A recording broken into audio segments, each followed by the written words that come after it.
You scroll past someone your age who already has the house, the car, the career, and something in your chest tightens.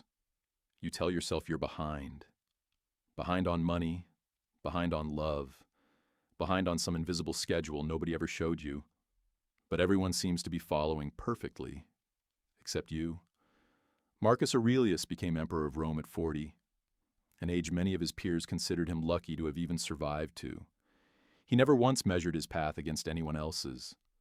Not because he didn't care, because he understood something about time that most of us have completely forgotten. Today, 10 Stoic lessons for anyone who feels like they're falling behind. Starting now. If this resonates with you, hit subscribe and ring the bell. It helps this wisdom reach more people who need it. Let's begin. 1. Behind isn't a real place.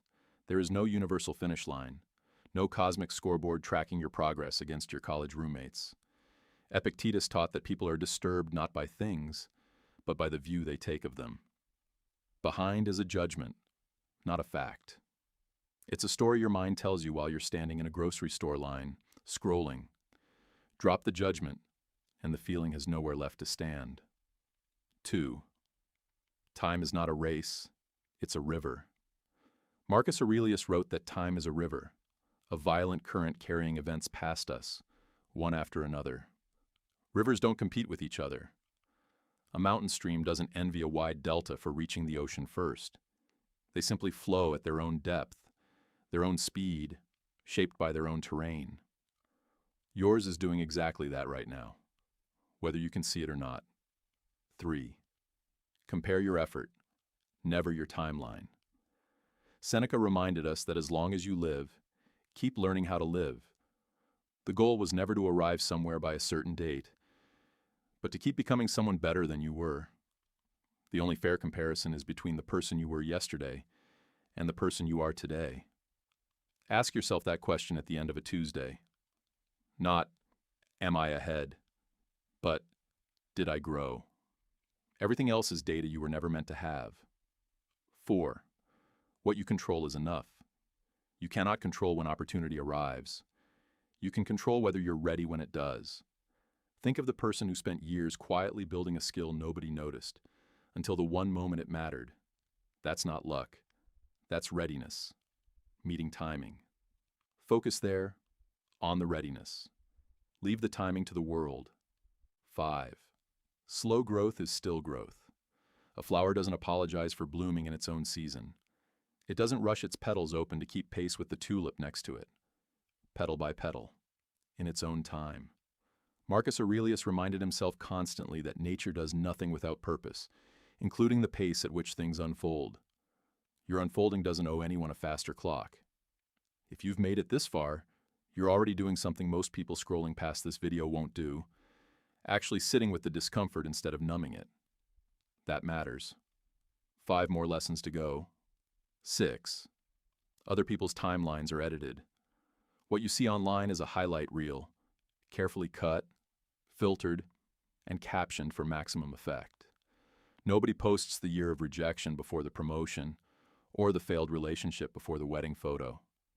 You're comparing your unedited footage, the version with all the boring, difficult middle parts still in it, to someone else's trailer. That's not behind. That's an unfair edit, and you're the only one judging by it. 7. Adversity is not a delay. It's material. Seneca said difficulties strengthen the mind, the way labor strengthens the body. Every setback you've had, the job that fell through, the year that felt wasted, wasn't lost time. It was raw material being shaped into the version of you that's coming. A blacksmith doesn't see the hammer strikes as a delay in making the blade. He sees them as the entire process. 8. The obstacle is not blocking the path. It is the path. This idea, often traced back to Marcus Aurelius, means what feels like a detour is frequently the exact terrain your growth required. The relationship that ended. The plan that collapsed.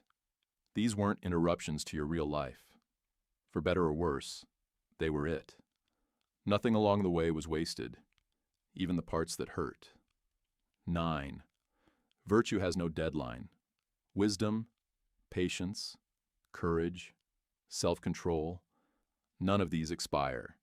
You can build genuine character at 20 or at 60, and the philosophy doesn't care which.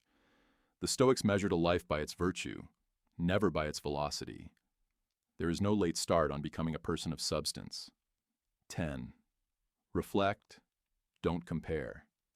End each day the way Marcus Aurelius ended his, not asking, who is ahead of me, but, did I act with integrity today?